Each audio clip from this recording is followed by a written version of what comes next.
the descent into the chaos or the unknown is not necessarily a bad thing, and it's actually, again, an unavoidable part of the journey. It's not only where all threat resides, right? Threat it lives in the unknown, but it's also where all novelty lives. So if you're going to discover anything new or create something new, you have to go into the unknown.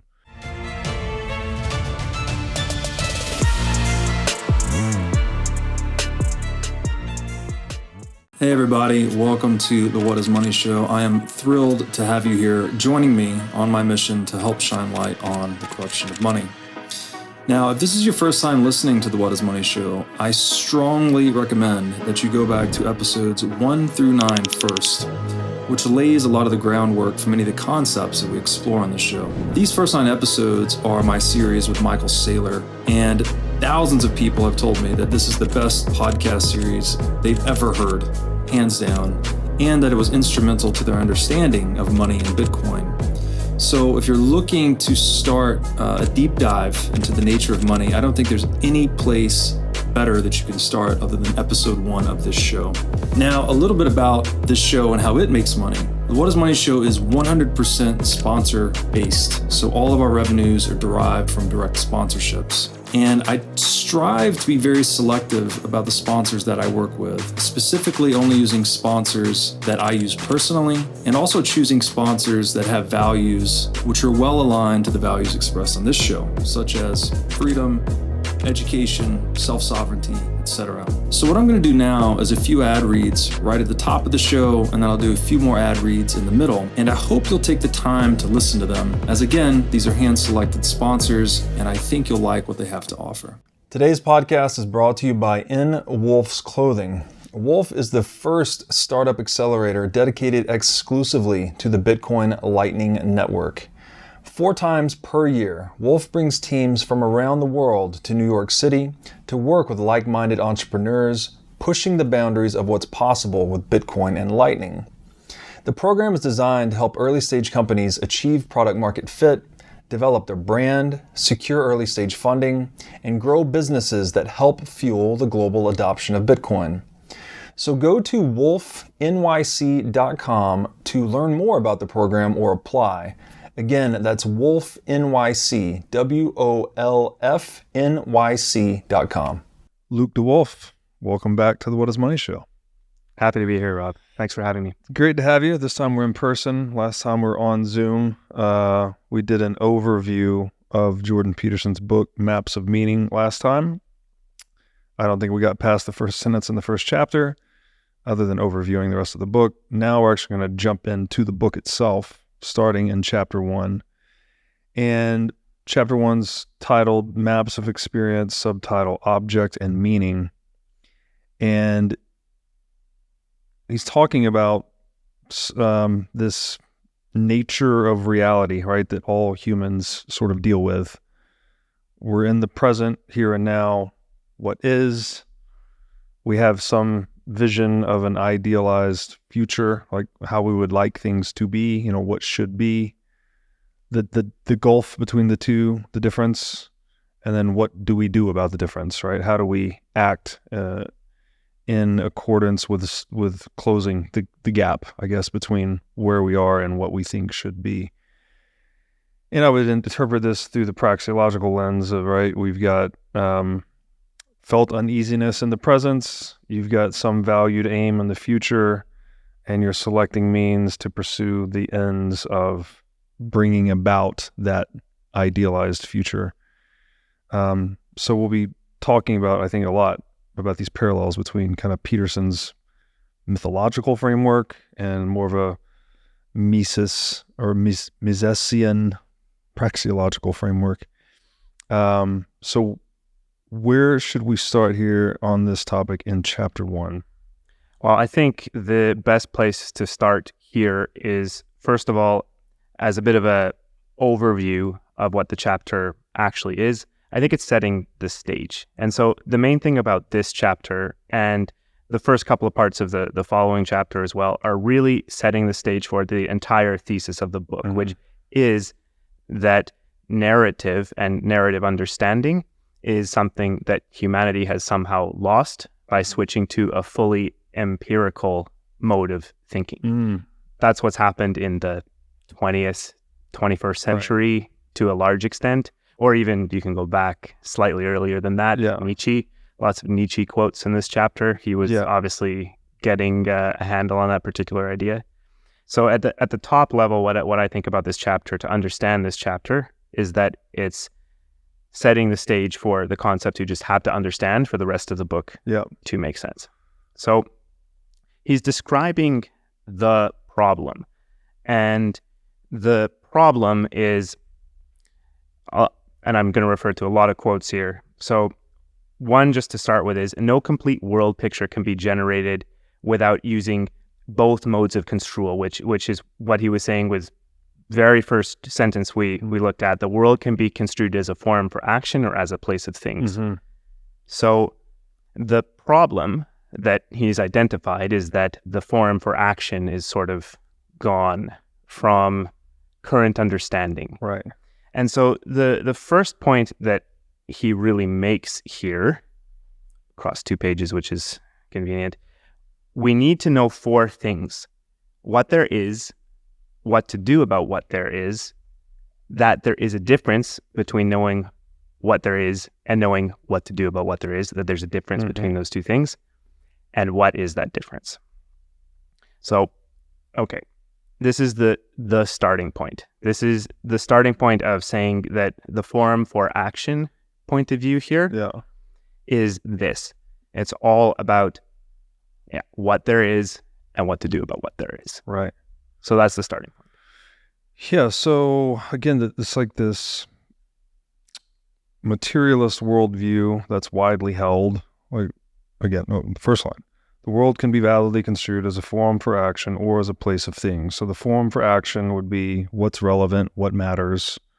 A place of things is matter, right? Physical reality, materialist reality. And so the materialist worldview does not contain the forum for action, basically, like the praxeological viewpoint. But again, this book's not about praxeology. We're the ones drawing the parallels here. Peterson's saying more, as I think he's going to get into, there's a neurological and mythological description of this forum for action. So is this kind of like mythology is like another way of explaining praxeology in a way? Is this one of those connections that people haven't really teased out between these 2 bodies of work, you think? Well, so mythology is one word for what more broadly would be just narrative, stories. Yes. What's the point of stories? Why do we identify with superhero movies? That's modern day mythology. Why do we identify with the Lord of the Rings, things like that? It's that we can see a story, and maybe there is something that we pick up on that, right? But it's not explicit. We see other people see in the case of a movie, or read in the case of a book, or if someone's telling us a story, we hear about what's happened, right? We hear about a person, a character, performing actions, right? That's the entire structure of narrative. Right. So it abstracts away all of the empirical reality, right? And the meaning, the lesson from narrative, the moral of the story, is what we can draw from that story.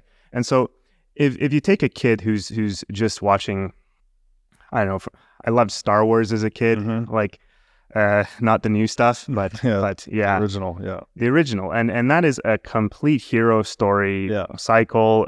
George Lucas was a big Joseph Campbell fan, and so I mean those are things we can dig into a little bit, but the main point there is that as a kid watching that movie or experiencing that story, you're not understanding it in an explicit, conscious way, the lessons that you're learning, but you're seeing someone acting in a way that is heroic, and I mean this in the real sense of that it's the meta story of the hero. And so the details might be different, the setting might be different, the characters might have slightly different nuances to how the thing gets done, but it's a way to point you towards how to deal with the unknown. Right. every story is something like this. And actually, there's a point that I think we'll get to in a little bit, that there are 4 types of myth. I don't want to say them without having the page in front of me, but they all deal with various types of handling some interplay between the known and the unknown. Right. And so that's what narrative is more broadly. So to come back to your question, my view on narrative and mythology, and that has been extremely important to me, is being able to understand the world in a way that is different from the so-called empirical reality. I don't want somebody telling me what I have to believe, but narrative is a way that I can figure that out without science or religion or something like this saying, this is how the world works, just believe us. Right. Narrative says, this is how you should act. Yeah. And, well, the results will speak for themselves. Yes, and mythology would be the distillation of many morals of many stories learned across time, kind of condensed, as we said in the last episode, into very compressed data packets, right? And so I'm reminded here too, Peterson often cites David Hume, you can't get an ought from an is, right? So empirical reality, while you're testing hypotheses, what we can't disprove just becomes science, empirical science, right? Is what is, but that can't tell us what we should do about it, right? There has to be this ethical, moral dimension to human action. And so these stories seem to contain a lot of that information that we've gathered across human history and in very tight containers. Yes, and a little more on the ought from is point here is that mythology and narrative do not do that at all. They don't say you ought to do this. Right. They say here is an example of somebody doing something. Yes. Because mythology here's what happened, right? You kind of choose the path. You could be the hero or the villain, right? You can choose the path. Yeah. And it's also, I think I said something similar last time. It's up to you to decide, right? Do you want to listen? And so it gives the individual all the choice in the world, right? And that's the brilliant part about this, because what I love about maps of meaning and just this whole entire narrative journey thing is that it parallels so well with praxeological thinking, and taking that even one step further to some logical conclusions of being a praxeological thinker or a mythological thinker is that here are some ways we can act in the world, and a lot of people are figuring that stuff out. But I think there is a little bit less coming at it from this side, this perspective, because Dr. Peterson made a big splash a few years ago. And by the way, I got the timeline slightly wrong in the last episode. It was 2017 or something like that I first found out about him. But anyway, it doesn't matter so much. The main thing was he made a big splash and all this, but I don't see a whole ton of people going around kind of spending time with mythology and this sort of thing. And I'd love for that there to be more of that, because I think it's a really great way for people to understand the lessons of the past. Yeah. It's what we have to understand what's come before us. For sure. And I mean, we see a little bit of that in Bitcoin circles, maybe, like people returning to religion. Yeah. You know, it's definitely piqued my interest in the nature of mythology and storytelling. But I agree with you that it's evidenced in the fact that we use the word myth to mean untruth, right? Oh, myth number 1, myth number 2. It's like, it's a really bad term for untruth if myth is what we're saying it is. Okay, so the mythological cycle of the way.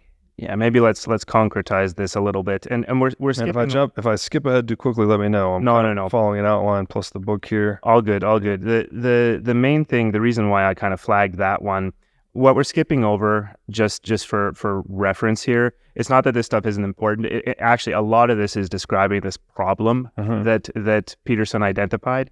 He's got some Jung quotes, some Nietzsche quotes that describe that we have gotten rid of meaning. That they have identified that it's the famous Nietzsche quote, God is dead and we killed him. Right. And we'll never find enough water to wash away all the blood. Yeah, I think we might even just have it here. It's God is dead, God remains dead, and we have killed him. How shall we, the murderers of all murderers, comfort ourselves? What was holiest and most powerful of all that the world has yet owned has bled to death under our knives. Who will wipe this blood off us? What water is there for us to clean ourselves? Yeah, it's a powerful quote, but completely misunderstood, right? Yes, completely. And people think Nietzsche is some kind of morbid atheist or something. But he's talking about the collapse of a meaning-making system, basically. I think. I don't know. No, my interpretation is exactly the same, and I think that's what Peterson is getting at here is that that Nietzsche identified what the problem was. Yes. That we had gone from, like another quote of his, when one gives up Christian belief, for example, one thereby deprives oneself of the right to Christian morality. Right. So, and the thing was here, I mean, in the historical context, it's nothing compared to now what irreligion was back in the 1890s or something, right?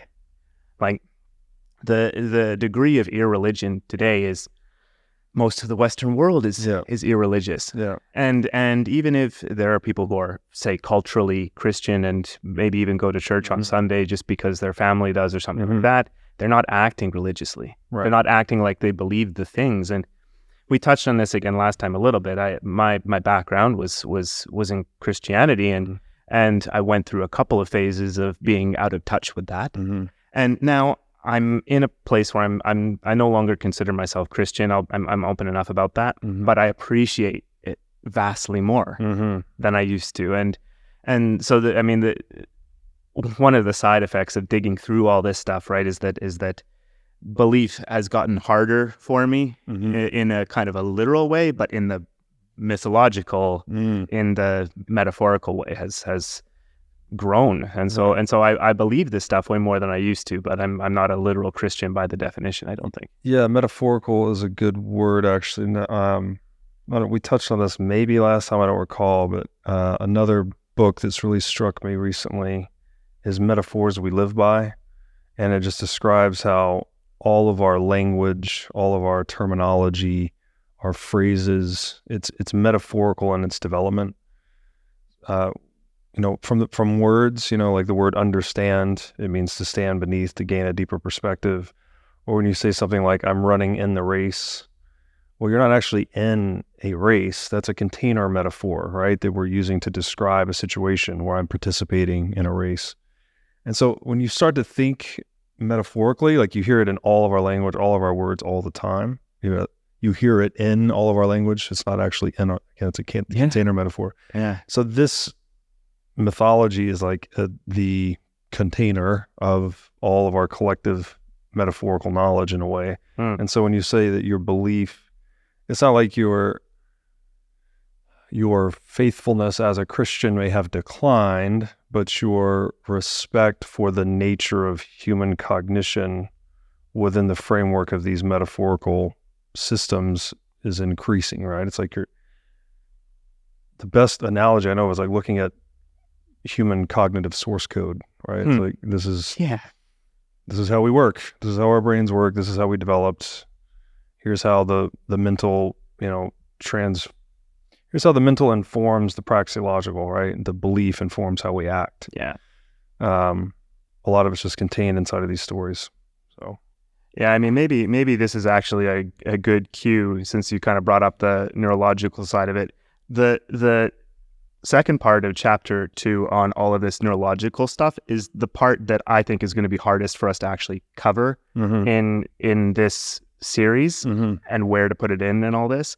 The only point that I think I'll just say about it here is that he's got receipts. Yeah, he's got receipts, right? And I think it's at least a point where I say I take his word for it, and I take his impeccable sourcing as well for it. But there's some fascinating stuff in that point, and I think just the main piece just at this stage right here is that there is a psychological grounding to this stuff, and there's a neurological grounding, like the way the brain works is entirely adapted to this system. Yes, the system of dealing with the world we know. Yes, and the world we don't know. Right. So there are lots of words used in this book and that we use to describe these terms, but it's the category of the known and the unknown, order and chaos. That's about it. So, I mean, I think we will hit the neurological part and really get into it at some point, but at least we can say that there is a grounding in this stuff. Yeah. It's not just mythology the whole way through. He's got the neural architectural receipts, I guess you might say. Okay, which gets us back to the way, right? Which is, I guess, to somewhat of a prelude to the neurological stuff. There's an argument that the right hemisphere of the brain, which is traditionally associated more with creativity, like people that are left-handed tend to be more creative, open-minded, etc. That's more associated with novelty and chaos, and the left hemisphere of the brain, which is when you're right-handed, tends to be more reductionist. What else would we say here? Well, it's patterned to handle what we know. That's right. So basically, known, unknown, or explored territory, unexplored territory, and the way, in the Taoist sense, is like the mediation between these two domains. You got it. And I mean, the reason I flagged this is basically we can formalize all of the aspects of this in one image. And the thing about What page is this, that? Sorry, 15 and or 17. Got it. Yeah, and the one of the great parts about this book is that there's a sequence of figures that build upon each other every time. They might look exactly the same on first glance, but really they've built some element each time. So yeah, I would really encourage anyone listening to this to actually look at the book if you get a copy and all this. So the first of these main figures is actually figure one, is the domain and constituent elements of the known. And the reason I mentioned that one specifically before the cycle of the way is that we first have to kind of understand what are the elements of the known before we talk about this intermediation between the unknown. So the known, at least what's being put forward here, is, what should be, and how we should act. So we have this present form. That's what is. That's exactly the state now. It's the felt uneasiness, the unbearable present, something like that. Then what should be is our image of the ideal future. And the key point here is that it's our image. It's what we know, right? So there's no point in having an image of something that you can't comprehend yourself. Sorry, I say no point. What I really should have said is you can't conceive of something that you don't know. Right. It's a little subtle, but it really is important here, that this is all elements of what we know. Even though there is the physical sense, there is also this mental projection of what is the ideal, and we know that. Right. So then the point becomes, how do we get there? And that's how So there that's a subtle difference here, because you're projecting a vision onto the unknown, right? What should be. It's not something that's actually out there. It's your own projection. Just on the point of metaphors, actually, I've found one of my highlights here that's very relevant. Peterson writes, and this will give you an idea of kind of the density of the writing in this book too. It's very verbose, very dense. I'm on page 15. Peterson writes, "The word way is a good example of the extent to which language is built on a series of metaphorical analogies. The most common meaning of way in English is a method or manner of procedure, but method and manner imply some sequential repetition, and the repetition brings us to the metaphorical kernel of a road or path. In the Bible, way normally translates the Hebrew derek and the Greek hodos, and throughout the Bible there's a strong emphasis on the contrast between a straight way that takes us to our destination and a divergent way that misleads or confuses." So, and he goes on to write towards the end of that same passage, the Tao can, after all, the Tao being the way, can, after all, be to some extent characterized The way is specifically the way of the valley, the direction taken by humility, self-effacement, and the kind of relaxation or non-action that makes all action effective. So the first part of that I was just reading to kind of reaffirm the metaphorical point I was trying to make earlier, and this idea of the way. It's synonymous with heaven, right? It's like the proper mode of being, the right orientation to the world, which he says here involves humility, self-effacement, a kind of relaxation or non-action. There's a reverence here for just how big and complex reality really is and how limited we are in dealing with it, that I think is a core component of proper action, you might say, right? Yeah, proper action. I like that term. I like that term because what I'll get into a bit later is even that when we're faced with something, when we're faced with intentionally going out to explore the unknown, we have to choose between an infinite number of possibilities on how to act, right? And so all of the inputs that we have, our sensory inputs, and our experiences of what things mean around us are all the things that go into deciding how to act. And we can act in a way that's very improper against the way, doing things that are only satisfying in the moment. I mean, it's great. I love that it gets into a little bit of kind of low time preference, right? Right. But the point about proper action, yeah, I agree with that, because it's that there is nothing that says that any of this stuff is how everyone has to act. You must act this way. Right. But if you do, maybe it's going to be better than acting a different way. Yeah, and there's no guarantee of success here either if you follow this. It's just like, this is going to give you your best chance of getting what you want, basically. For instance, if you are arrogant or totalitarian in your knowledge, you're like, this is the way things are, and you're not willing to learn, it's very likely reality is going to smack you at some point, right? Because the reality is the future is unpredictable. You can't know everything. So what's the right or proper approach? Well, it's humility, it's self-effacement, it's the willingness to learn from mistakes, things like that. And that learning from mistakes, I think, is the descent into chaos, right? Occasionally you step out of the known, you fall into the unknown. But that's like, it's part of the journey. It's an unavoidable part of the journey. You got it. And maybe we can formalize this a little bit here, just so that what we're saying makes sense along a consistent thread here, that anything that isn't in the domain of the known is by definition part of the unknown. But it doesn't necessarily always mean that it's the worst to be in that unknown realm. Right. So the way is how we interact with the chaos of the unknown. Yes. But you can have day-to-day stuff. This is actually jumping into the 3 levels of analysis. Maybe it makes some sense to just quickly say what those are. That there's normal life is one way of thinking about this stuff, because we can all, I think, relate to how this would work on a day-to-day level. And there's some examples of that going forward a bit here. Then there's the neuropsychological stuff, and then there's the mythological way of thinking about it.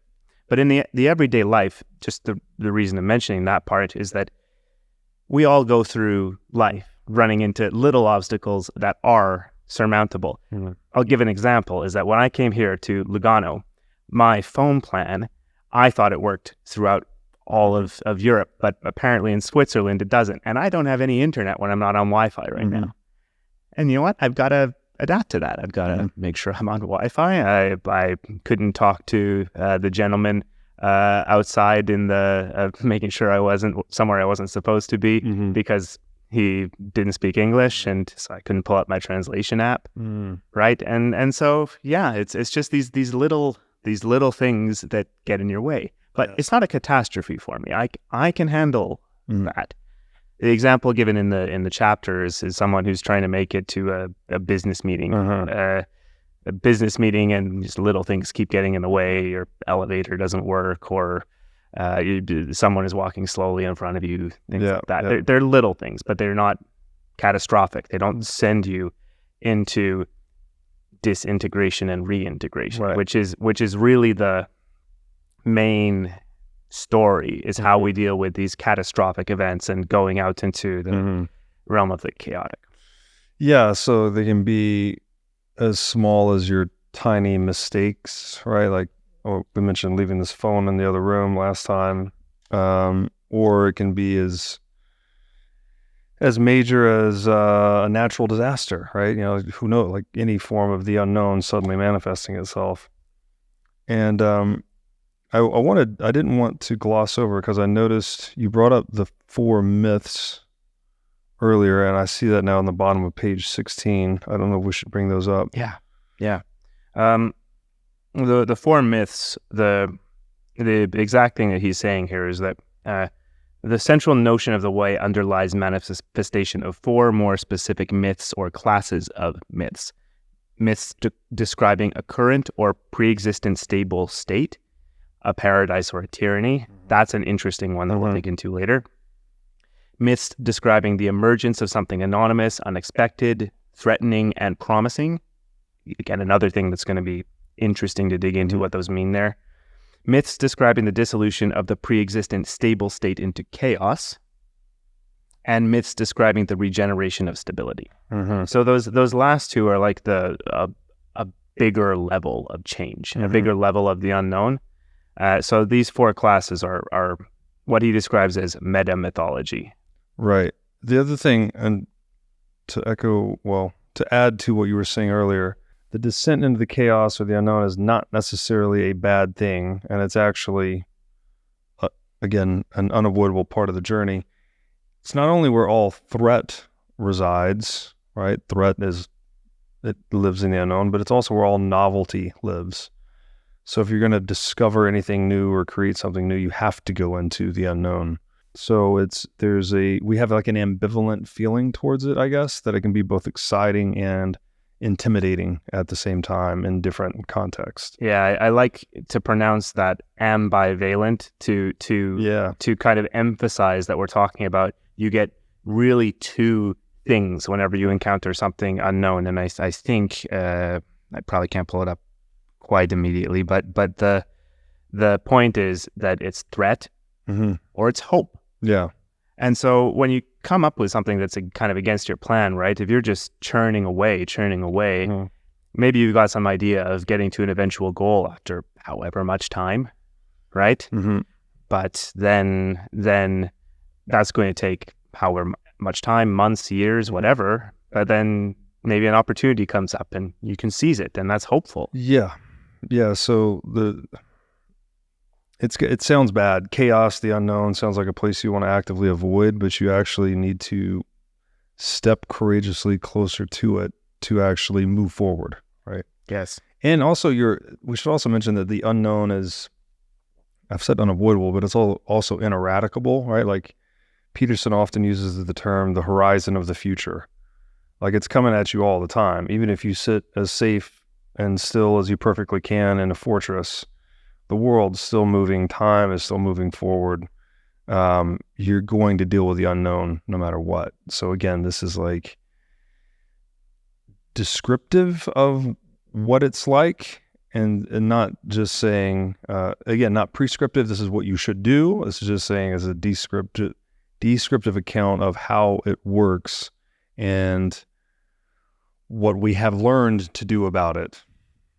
I love that you describe it like that, and it's a perfect mapping to how I understand this book generally, is that it is just describing the way how things work.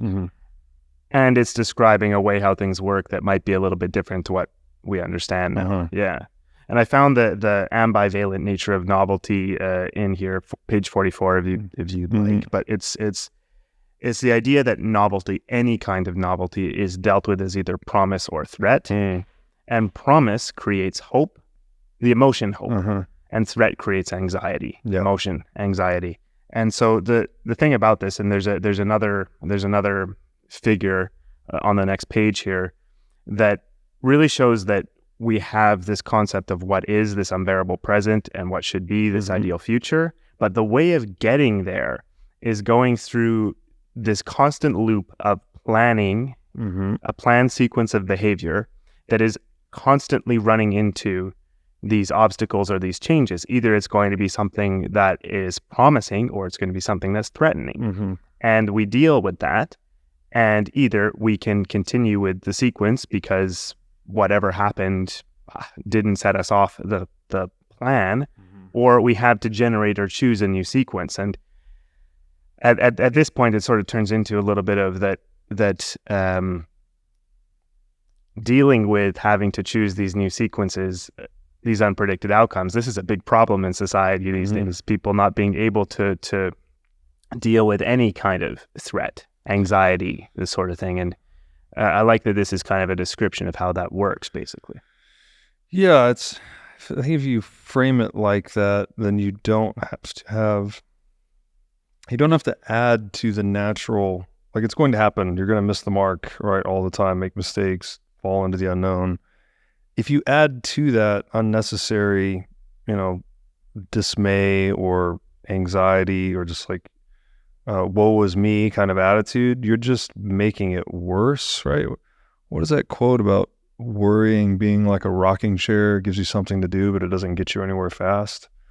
I like that. It's not, you have to learn to almost embrace it. It's like, okay, you're going to feel the fear. Well, what do you do with that? Well, you respond to it productively and by being courageous and accepting it for what it is and try to learn your lessons and take the next step forward. Because again, there's not a choice, right? It's like you're constantly going to be faced with the unknown, dealing with it.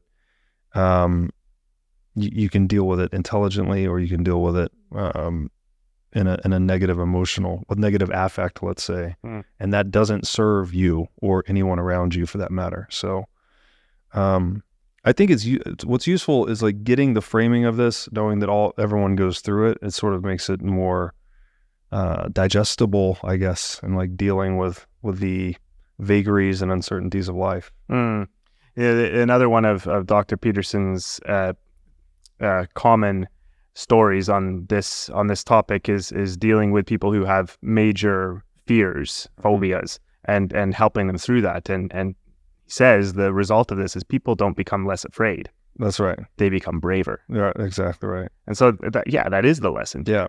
Is that dealing with this, understanding that this is something that, as you say, everyone goes through. Yeah. Exactly. Yeah. Yeah. And like for me, public speaking, when you first get up there, most people have that feeling, the anxiety. But I've eventually found that if you can reframe that as like the energy from the crowd, like the excitement you have to be in front of the crowd, just that simple shift in perception. It's the same feeling when you get up there, but if you just frame it differently, all of a sudden you're much more productive with it. And I don't know, those things just always seem to be really useful to me. It's also the story of a friend of mine, and she was like, she knew she had contracted food poisoning. The symptoms were starting to set on, so she's telling her sister, like, look, here's what's going to happen. I'm going to get the chills. I'm going to do this. I might have these symptoms. Just stay with me until the doctor comes, whatever. And the sister had never dealt with someone that had food poisoning. And so she went through all of these sequence of horrible symptoms that come with food poisoning. But because she had given the knowledge to her sister in advance, her sister wasn't having all this anxiety. It's like she had the proper framing for what was going to happen, so she could, walk through the situation responsibly and intelligently with her. So it's like that framing is like sort of what's being provided here. It's just, here's how life works. Here's the known and the unknown. You're going to descend and redescend and disintegrate and reintegrate. And it just makes life more livable, I guess. Yeah. And the funny thing about that story too, that I see there as well, is she's actually taking this thing that's negative and taking ownership of it and making it known, right? Taking it out of this domain of the unknown and making it known and less scary, as you say. That's so interesting. And the funny thing too about this is that when we deal with unknown things, unexpected outcomes, something like that, there really needs to be some level of understanding of what is the actual consequence here. This goes into the entire valence of things section, but basically things can be good or bad, and they can be degrees of good and bad. And properly framing what is the degree of bad if something is negative happens, that's super important as well, because it's not useful to think about every single negative action as being something catastrophic, right? Of course. Let's just deal with it, right? Yeah. In the public speaking example you had, what's the worst that can happen if you don't remember what you were going to say or whatever it is, right? Like, well, what's the worst that's happen? It's not like the end of the world, right? Well, that's a good example too. It's like asking yourself what's the worst that could happen before any decision. And I think typically it's less than death. Hopefully. And if it is death and you have accepted that you're mortal and you're going to die, then it's not all that bad. So just deal with life courageously. Yeah, that's a great way of putting it. If you are a business owner or manager, you should know these three numbers: 36,000, 25, and 1. 36,000 is the number of businesses that have upgraded to NetSuite by Oracle. NetSuite is the #1 cloud financial system, which allows you to streamline accounting, financial management, human resources, and more. NetSuite turns 25 years old this year. That's 25 years of helping businesses do more with less, close their books in days rather than weeks, and to drive down cost. And finally, 1, because your business is one of a kind. So with NetSuite, you get a customized solution for all your key performance indicators in one efficient system with one source of truth. NetSuite is everything you need all in one place. Right now, you can download NetSuite's popular KPI checklist designed to give you consistently excellent performance absolutely free at netsuite.com/whatismoney. That's netsuite.com/whatismoney to get your free KPI checklist. Again, netsuite.com/whatismoney. Now I'd like to tell you about our sponsor, iCoin Technology. iCoin has just released a sleek new hardware wallet. Looks like a mini iPhone, a little touch screen and camera on it. The device has no Wi-Fi, no cellular connection, no GPS. It's a strictly physically cold hardware wallet. Like I said, it's got a high-res 3-inch touchscreen. It's got a camera for air gapping the wallet. It's got optional Bluetooth compatibility. And it's really a brand new UI, UX experience for a hardware wallet, making it very accessible, easy to use, not intimidating. And as we always talk about on this show, the only way you can truly own your Bitcoin is by having it in self-custody. So you need a device like iCoin Wallet to truly own your Bitcoin. Go to iCointechnology.com today and use promo code Bitcoin23 for 30% off of this new sleek hardware wallet. And maybe we should jump back to so that we actually kind of can put this chapter 1 to bed and not have to revisit it so much. What page are you going to? Well, we had the 17 there, and that's kind of the end of the chapter 1. But what I want to sort of end with here is just a underlining, I guess, of that the last quote I have from this is that the known, our current story, protects us from the unknown, from chaos. So that maps exactly onto the story you just told about food poisoning. Which is to say, it provides our experience with determinate and predictable structure. Chaos has a nature all of its own. That nature is experienced as affective valence, not as objective property. So this, I think, segues us or ties us into, we've kind of covered now this valence thing. The thing that everything actually means is something good or bad. And by taking this, anything that's in the domain of the unknown and making it known is how we deal with that. So what's the other term he uses? We're like informational foragers, right? We're constantly probing the unknown and trying to expand the known. Just to read one tiny excerpt here that I think presages a lot of what he goes into much later in the book. This was just back on page 17. He writes, Christian morality can therefore be reasonably regarded as the quote-unquote plan of action whose aim is re-establishment or establishment or attainment, sometimes in the hereafter, of the kingdom of God or the ideal future. So there's this, again, this connection between like praxeology and mythology in some real interesting way, that they're both describing the non-material domain, the realm of the form of action. And I think that's why you know, I reflect on a book like Honest Money by Gary North. Like it describes what the Bible has to say about money, and it turns out it agrees with what Mises has to say about money. You know, I don't think that's a coincidence. And again, just points to like maybe the practical or pragmatic use value of, you know, religion or mythology more general, as evidenced by stories contained in the Bible and other religions. So, yeah, to take that even one step further is that what is the point of knowing this structure? What's the point of it?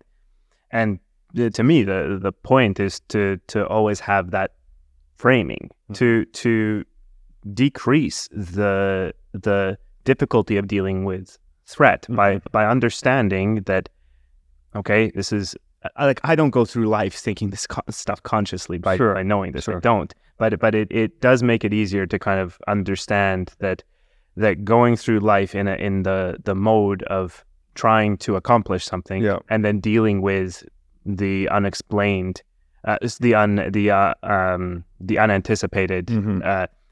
Going through life like that becomes, I think, a lot easier. And the general point on this is that I think by understanding stories, by taking them in and taking them to heart, is how people can, on a general level, understand this stuff better and internalize it. Because again, it would be crazy to think about that constantly. No, it's consciously. Yeah.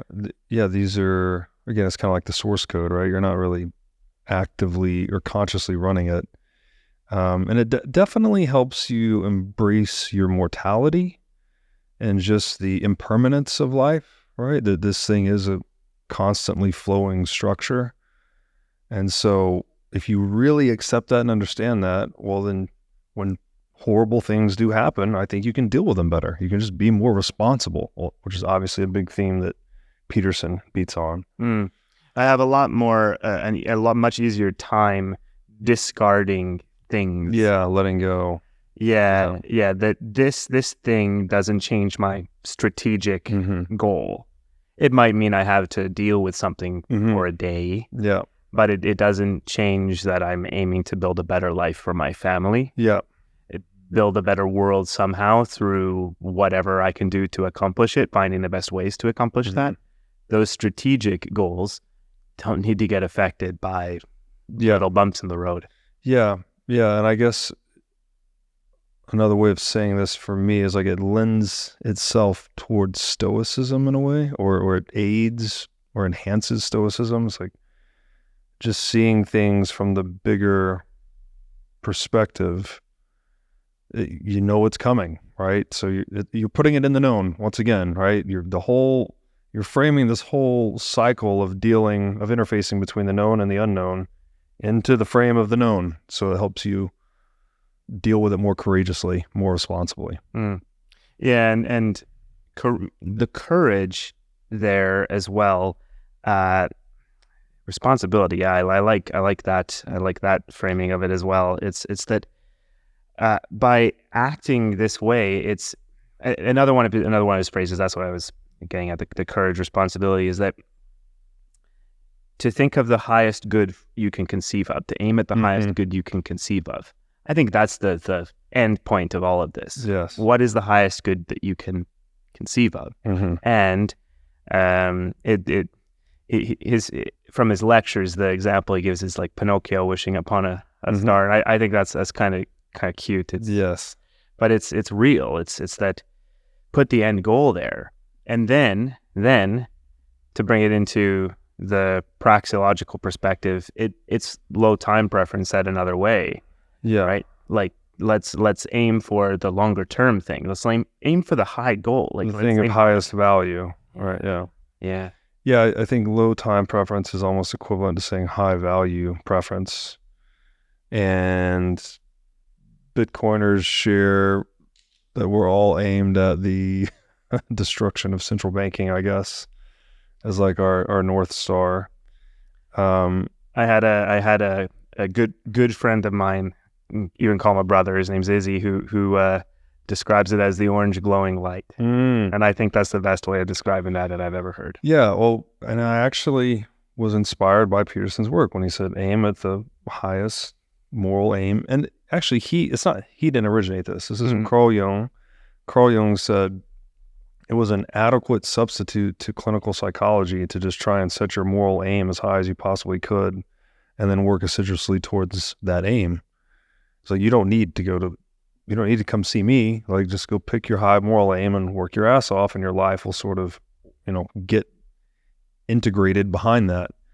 And that was inspiring for me. Just like, oh, well, what is the biggest problem in the world? Well, my perspective is it's the central bank. So let's go do what we can about that. No, I can see that, and I can see that you were inspired by that. You had that quote right there. That's awesome. One last thing. This is another way I've thought about the importance of responsibility. So, this is just like an anecdote that I think I made up. I don't know if I heard it somewhere or not, but if you imagine you're sitting in a room and you're looking out a window, and all of a sudden a big meteor strikes the earth. Yeah, this is bad, right? Like, giant explosion, shockwave coming towards me. The quicker you can shift from, oh man, I'm scared, this is really bad, like that fear state, and the quicker you can switch into just taking responsibility for it.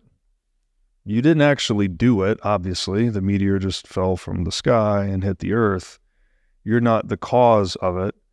But if you take responsibility for the consequences of it, like, oh, this thing's really bad, let me shift into action, right? Start putting plans into action and whatever, gathering food and water, trying to help people, get in the car, get the kids safe, whatever the thing is, whatever the things you can do in your immediate environment to intervene and improve the situation, the better the world actually becomes. Like, the quicker you can get out of fear and the quicker you can get into responsibility, the better everyone's life in the world is. So it's that, right? Like, this modeling of the interface between the known and the unknown, when the unknown does hit you, and it will hit you. We're all getting old. We're all going to get sick at some point, or someone in our life, it's bad stuff is coming. The quicker you can shift gears from that fear or woeful state into a responsible, purposeful state of action, the better your life is, the better the life of those around you. So it's like, this is a very useful toolkit. We're not just like blabbering on about mythology and whatnot. So I just want to try to bring that point home with like an example. I love that the whole thing about responsibility, and maybe as a small aside is that when I was discovering all this stuff, at the same time, the other man that was very influential on me around this time is Jocko Willink. If you're familiar. Yeah, of course. And he's got his Extreme Ownership book. And it's a bit different, just to say that. But the way I like to think about that, because the entire thesis of that book is take ownership to the extreme level. Take ownership, responsibility for everything in your life. Right. And I would maybe say that's going a little too far for the average person, but it is absolutely something to aspire to. Jocko is a Navy SEAL. His co-author Leif Babin is a Navy SEAL, and they did some pretty incredible things. That book and the follow-up book, The Dichotomy of Leadership, they're like kind of business books that have a flavor of Navy SEAL stories, and so it's something else. But the way I liked to kind of describe it was that Jocko was the man of action to what Dr. Peterson was thinking about the entire time. And Dr. Peterson has acted in the world since becoming on the stage somehow. But Jocko was kind of the inspiration to me to try and make this stuff a little bit more concrete and helped me to more concretize that. I definitely went through a little period of doing jujitsu and cleaning up my diet and exercising more and stuff. And I think every young man kind of needs something like that. Maybe not exactly that same path, but Yeah. it's helpful. No, definitely.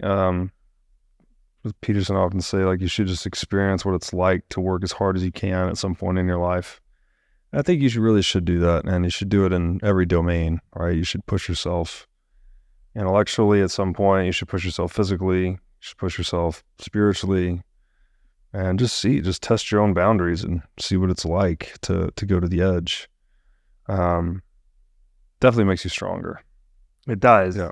And this is maybe the entire other point about this, is that because this first chapter, I think, again, is just setting the stage here of what this is actually talking about. But the results of what this can do is, help to make this frame of responsibility, as you say, more concrete. Mm-hmm. And this just the entire thing of what this book sets in front. And so, I mean, we've got a lot of details in front of us as we dig into it a little bit further, but that's what the opening chapter to me is talking about, setting the stage of this order and chaos, and that life is all about intermediating between the two. Yes. And again, he's drawing that language from Taoism, right? But he's also talking about, he'll get into Christianity later in the book. So there's interesting parallels between these different wisdom traditions talking about kind of the same structure. Yeah, and the parallelism is the part that drove it home for me. Yeah. Actually, was that this is something found across cultures. Consilience, right? Yeah. And we touched on it again. The history of religious ideas, Eliade. Mm-hmm. That's like, it's key to have all of these different examples. There's a Jordan Campbell series. The name is escaping me. Just Campbell. Yeah. The four. No, I mean the name of the books. There's four of them that were primitive mythology. There's four of them. Oh, I don't know this. Yeah. It's not Iliad. No, it's another kind of similar set of books though. That it's a compilation of mythologies there. Gotcha. Yeah. Okay. So this is all just to say that there's lots of these compilations of different ways of the mythologies kind of aligning here. And that's the point that drives this all home to me, is that this is something kind of universal. It's not anything that was just a revelation one day. This is not one guy's arbitrary writing. This is like collective human wisdom. Yes. Yep. So that kind of sets the stage to kind of where we can go from here, I think. Okay. Do we go to chapter 2 now? I think we can, yeah. Okay. At least introduce it. Let's do it. Yeah. So, I'll go ahead. Is that the chapter? Well, no, actually, I'll let you do that. If I would do it, I would just read the opening paragraph here. Again, I can't say it better than Peterson himself. Peterson writes, human beings are prepared biologically to respond to anomalous information, to novelty. This instinctive response includes redirection of attention, generation of emotion, fear first, generally speaking, then curiosity, and behavioral compulsion, cessation of ongoing activity first, generally speaking, then active approach and exploration. This pattern of instinctive response drives learning, particularly but not exclusively the learning of appropriate behavior. All such learning takes place or took place originally as a consequence of contact with novelty or anomaly. And so I have a little note here that I wrote in my PDF, but I don't know if you've ever seen like a time lapse of a slime mold as it's growing. It just sort of like checks the edges. It's like just opportunistically throwing out these tendrils in different directions. And then when it finds like, I think it's sugar that it eats, it'll collapse all the ones that didn't find sugar. And then it'll just mainline into the opportunistic little sprout that it threw out that found sugar. It'll pour all its resources into that one. And then it'll start to spread from there. So it's like we're wired to like test the edges and experiment and figure things out. And so that is that pushing into the unknown. But with that enterprise comes a lot of loss, like 95% misses, basically. But occasionally, so there's a lot of threat, basically a lot of failure out there in the unknown, but occasionally you strike gold, so to speak. And that's where the novelty comes in. So this gets like the writing of Taleb. He talks about the non-cognitive intelligence of nature, that it just does, it's sort of always spreading in that way. It's like placing its bets, and then every now and then it hits on some food or it hits on some novelty, and then boom, doubles down on that, and then that becomes explored territory. So like we are like that too, right? We're just constantly trying to expand and figure out which is the right way to go. And this isn't just a spatial domain, right? This could be a domain of innovation, a domain of ideas, a domain of social structures, whatever it is. Constantly experimenting with new things, discarding what doesn't work, keeping what does work. So yeah, that was my interpretation of the opening. This is the opening to chapter 2, by the way, which is maps of meaning, 3 levels of analysis. Yeah, and yeah, I think it's great. The neuropsychological part of this chapter is I think what most directly gets into what you just described, the parts of how we as humans are actually adapted to this stuff, because everything has a nervous system. Every organism has some kind of nervous system, and ours is our brain and all of the nerves and the things that actually make us able to do things. That's our nervous system, right? And our brain is adapted to this known unknown thing. There's receipts there. And the thing about that is that we also have another way of explaining this stuff, though. The thing that makes us different from the slime mold is that we can talk about our experiences. We can share what has worked and what hasn't worked with everyone around us. Yeah. And then that alters the behavior of everyone around us. It's a great point, which he articulates here. Peterson writes, creative exploration, I'm on page 20, creative exploration of the unknown and consequent generation of knowledge is construction or update of patterns of behavior and representation, such that the unknown is transformed from something terrifying and compelling into something beneficial, or at least something irrelevant. The presence of capacity for such creative exploration and knowledge generation may be regarded as the third and final permanent constituent element of human experience, in addition to the domain of the known and the unknown. So that generation of knowledge, that is what differentiates us from the slime mold, right? We can store it and talk about it in a way that it cannot, I suppose. And yeah, it's interesting that transforming something that is terrifying and compelling into something that is beneficial, or at least something irrelevant. I think that's really interesting too. Because if you can just automate away the thing to where you don't have to think about it anymore, right? There was some problem we were dealing with, but we just found a system that automatically solved that problem, then we don't have to think about it anymore. We free up our resources to deal with other problems, higher order problems. And this is one of the best quotes ever, but I can't say it perfectly, so I'll try to paraphrase it. Alfred North Whitehead. Many people say that you should think before you act, but the precise opposite is true.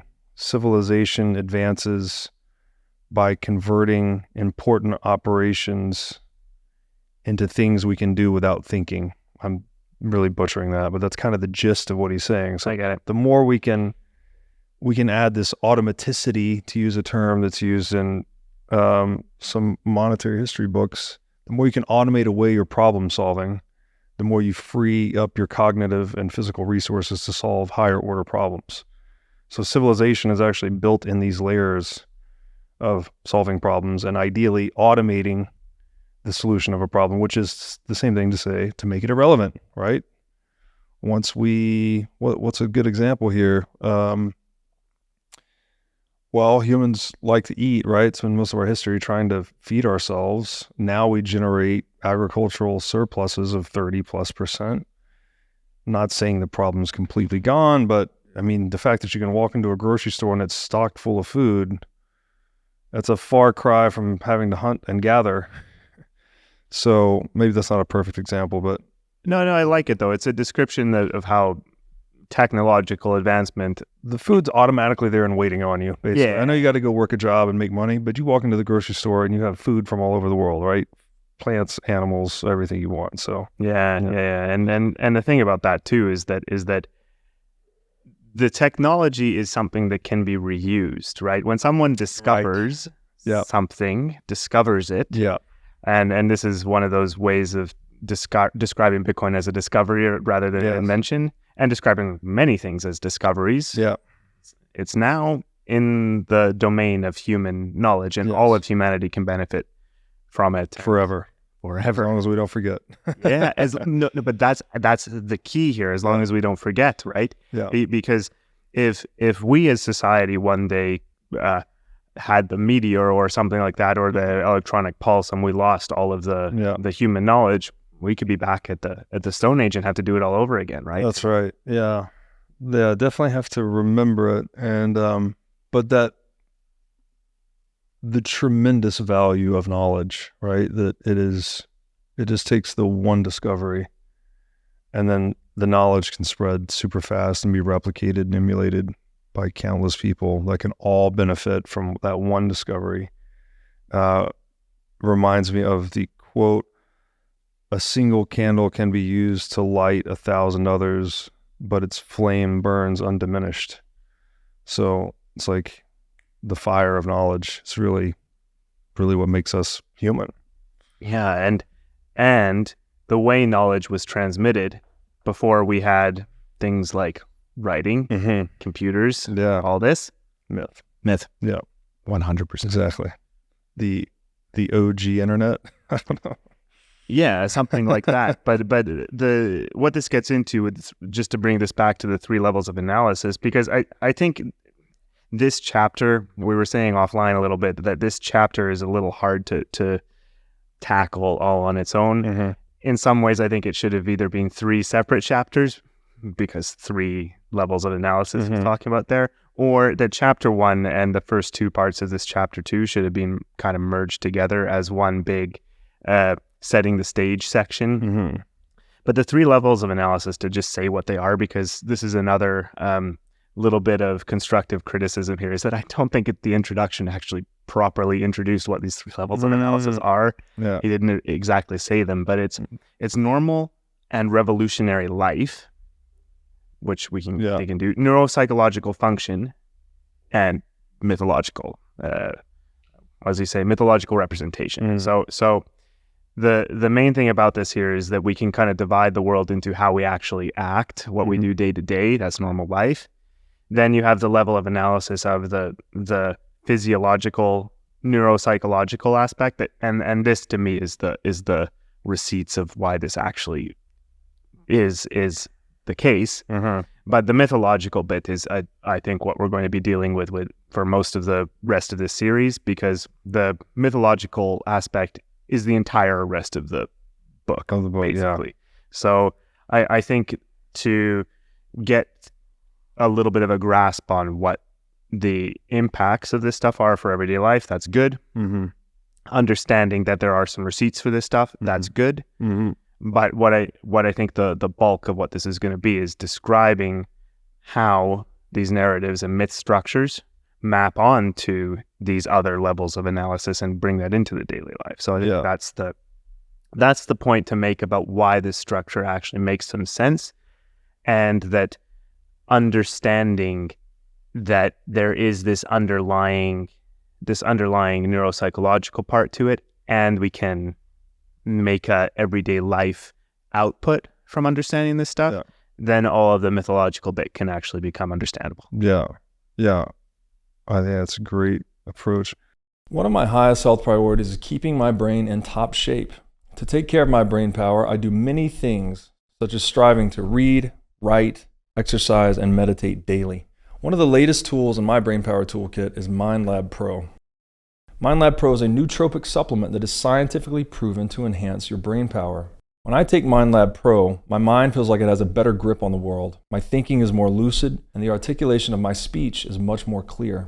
MindLab Pro has been tested in rigorous, double-blind, placebo-controlled human trials and has been proven to enhance brain power for users in every age group. MindLab Pro is an advanced formulation of 11 nootropic ingredients and is backed by research from 1,473 human trials conducted over a period of 32 years. So if you're looking to start enhancing your brain power, MindLab Pro is an excellent solution. Go to mindlabpro.com/breedlove to start enhancing your brain power today. Again, that's mindlabpro.com/breedlove. Now I'd like to tell you about our sponsor, CrowdHealth. CrowdHealth is a Bitcoin-enabled alternative to legacy health insurance. Now let's face it, legacy health insurance is an absolute scam. Nobody can explain this better than the legendary comedian Chris Rock. Insurance. You got to have some insurance. You got to. There's an insurance. They shouldn't even call it insurance. They should just call it in case shit. Like, I give a company some money in case shit happens. Now, if shit don't happen, shouldn't I get my money back? So with CrowdHealth, instead of just paying premiums that you'll never see again, you can hold part of this pool of savings in dollars and in Bitcoin through CrowdHealth. And when you have a health event, you can draw against this pool of communal savings. So go to joincrowdhealth.com/breedlove to learn more or sign up. Now I'd like to tell you about our sponsor, Wasabi Wallet. With Wasabi Wallet, you can receive, send, and store Bitcoin privately. In Wasabi Wallet, your transaction history and wallet balance are completely hidden. Wasabi Wallet is easy to use, all of its privacy features are built in by default, and it works with any amount of Bitcoin. Wasabi users can make CoinJoin transactions together with BTC Pay server users or Trezor Suite users. For BTC Pay server users, they can make payments directly inside of a CoinJoin, and for Trezor Suite users, you can make CoinJoins directly on a hardware wallet. These features result in fee savings and security improvements for both sets of users. So go to wasabiwallet.io today to download the state-of-the-art Bitcoin privacy wallet. What then would we say about the normal and revolutionary life?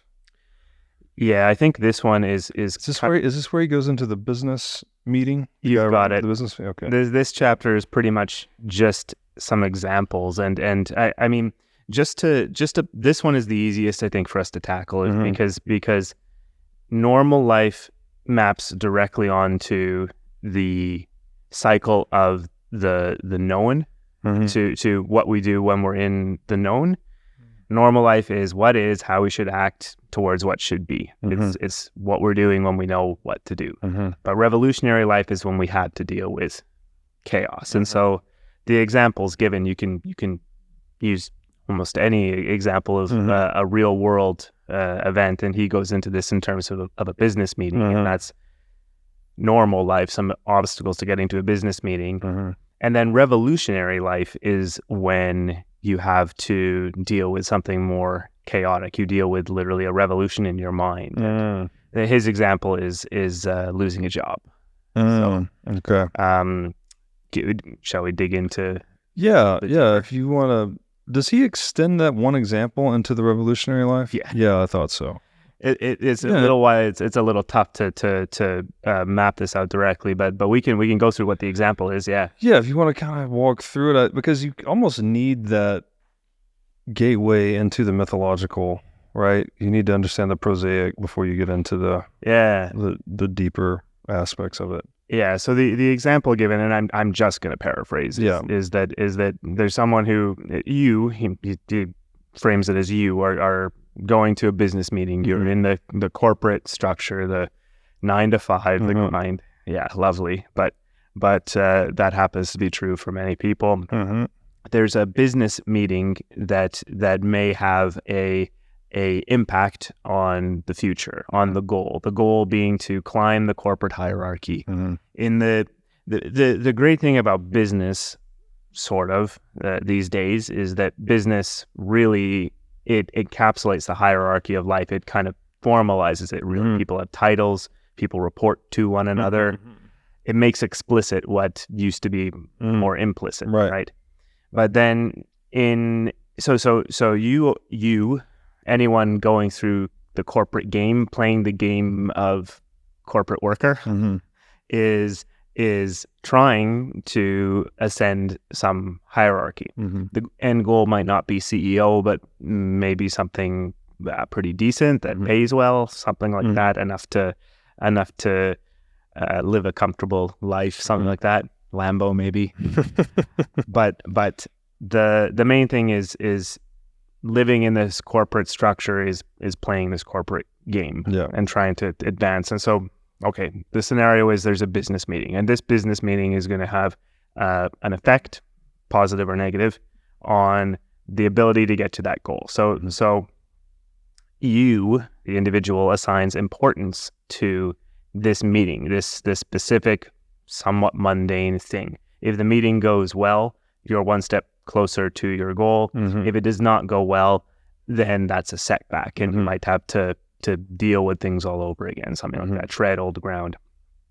And so the example given is leaving the office on the 27th floor. And in the day and age, by the way, remote work and all this has kind of become a slightly dated, but you're in your office on the 27th floor and waiting by the elevator, and the elevator fails to appear. And you didn't take this into account. This wasn't part of the plan. Now, usually the elevator comes within a reasonable period of time. And so this isn't something you always have to take into consideration. It's fair to assume, and in fact necessary to assume, that daily life is going to proceed a certain way. So when an obstacle comes up, well, then you have to deal with it. Okay, so the elevator didn't appear. Okay, you can go take the stairs, something like that. I don't know, there's some sort of maintenance or something like that. So go take the stairs. All right, fine. You get to one stairway was closed, but the next one works. And so, okay, obstacle, success. Obstacle, success. You continue to run late, but you were a little bit early because you had some forethought. You see some innocent people on the street, that an old lady with a cane, some kids running across the street, that just make it a little bit harder to get to the destination.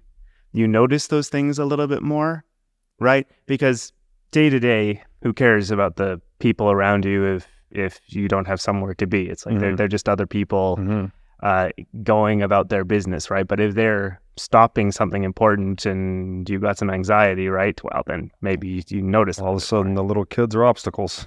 They're obstacles, exactly. So the point is, this gets to that you make it to the building of the meeting. It looks like you're going to be on time, and then something happens. A massive loud noise behind you.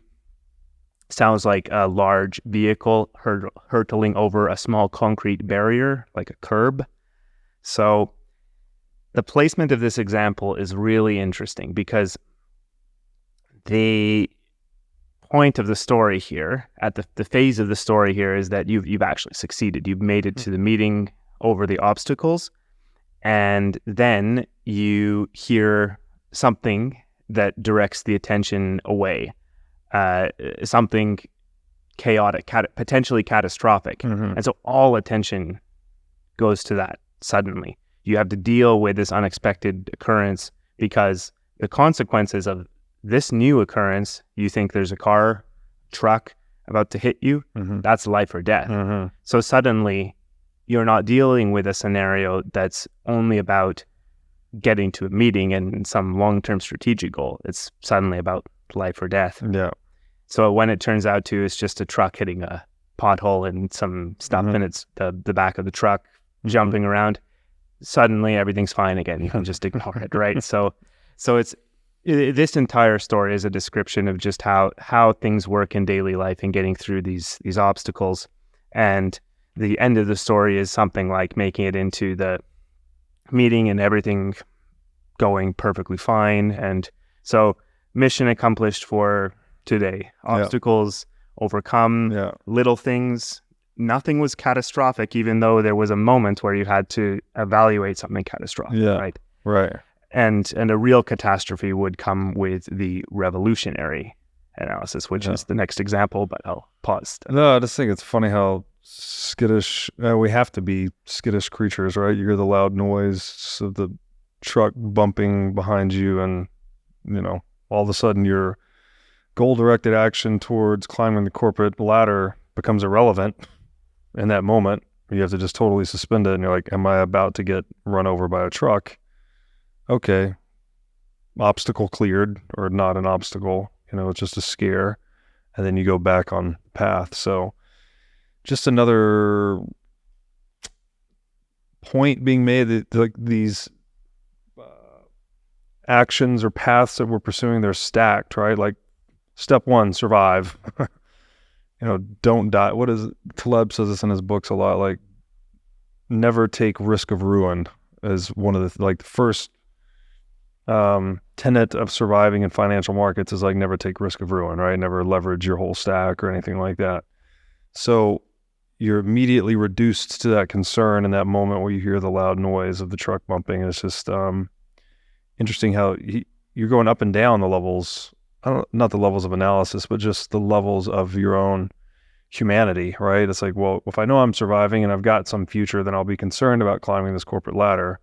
But all of a sudden, if my future might be off the table, I'm in this matter of life and death, well, then I'm just doing whatever I need to survive in that moment. Yeah, and the funny thing about that, to move ahead in the example a little bit, because it really ties in here. The continuance of the example to show what revolutionary life is the character from this scenario gets back to his office after the meeting, thinking it had gone well. And then he gets called into his boss's office, and she says, well, actually, some of these are a little bit funny. I've received a number of very unfavorable reports regarding your behavior at meetings. All of your colleagues seem to regard you as a rigid and overbearing negotiator. Furthermore, it has become increasingly evident that you are unable to respond positively to feedback about your shortcomings. Finally, you do not appear to properly understand the purpose of your job or the function of this corporation. Wow. Goes all the way, basically, right? Because if it had just been something to the effect of, we've been seeing some bad reports about your behavior at meetings, right? Okay, fine. But not understanding your job or your function goes all the way to your understanding of life, basically. And so cutting to his identity, right? Yes. No. And so the effect is loss of job. Okay, fine. But I want to tie this back to, briefly before going ahead, into this hierarchy of needs thing, that for many people, losing a job is catastrophic, as in you don't know where you're going to get food in a week, right? 2 weeks, something like that, paycheck to paycheck. But if we can somehow get around that, so much of the planet is literally in that state. There are. I was just talking about this with Yoni Appelberg. There's these. What is it called? Income levels. Income levels that a certain part of the planet lives under $2 a day, about 1 billion people, something like that. A certain portion lives between $2 and $8 a day, about 3 billion, something like that. Then 8 to 32, and 32 up. Those are the four levels. And the thing is, the people under $2 a day, they can't save anything, right? Anything, and they grow the food they eat and live in nothing. He explains much better than I do. Is more well read on this. But the point is that there are so many people, right, who literally have to take care of the basic necessities and have no way of going forward, right? And so these stories like that we're talking about here, this is like a level of people that is much more. We're actually able to do some things with the world around us instead of just the subsistence thing. But to tie this back, is that going from a state of being able to actually Yeah. maybe have some strategic goal and aim for that, going back down a level to having to deal with your immediate survival, Yeah. well, that just completely can break someone, right? Yeah. Yeah. The bottom falling out and dropping into chaos. And it's a good point to bring up because there's a very deep relationship between your material wealth, right, and your ability to pursue these higher order aims.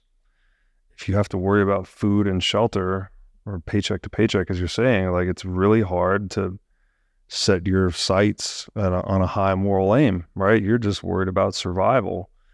And so we talked a lot. I talked about with Jimmy Song earlier today that, when you start debasing money and stealing from people systematically, you're forcing them into more desperate situations. They're lowering their aims, right? They're just more concerned about basic survival rather than being able to accumulate savings and have some buffer against this chaos or uncertainty. So it's just wealth matters. Wealth matters. It's not just so I can look cool or drive a cool car or go on fancy trips. It also frees me up to be a more civilized human. And I just wish we had a deeper reverence for that in our socioeconomic structures. The idea of printing money and stealing from people is going to somehow fix things is no, you're actually making these people more desperate. You're creating pressures for populism and revolt. And it just seems so self-defeating from a socioeconomic standpoint. Yeah, and then to talk about it this way, right? Yeah. You Right. remove the need for people to descend into chaos Yeah. as often or as badly. Yes. Right? Exactly. They have a buffer against chaos. A buffer. So wealth can actually be psychologically healthy, right? It can be preserving to your psychological integrity. Yeah. Yeah, and it's all here. Yeah. That's all what we're talking about. So Yeah. that's the normal versus revolutionary life. Normal is things are going as usual. Revolutionary is having to deal with chaos. And I love the idea that maybe fixing the money can keep us away from having to deal with chaos so often. Help us fix our psychological state a little bit. This should be our stopping point for the day. As it should. I think so. Okay. I hope we both got that feeling. Beautiful stuff. Appreciate you doing this again. Great to do it in person versus on Zoom. Where can people find you on the internet? Yeah, I'm BTC Pseudofin is my tag, my Twitter handle, and I do the Freedom Footprint Show with Knut Svanholm, my way of contributing to the Bitcoin space these days. So yeah, that's where you can find me. Awesome. And Knut will be on tomorrow, so more to look forward to. Thanks again.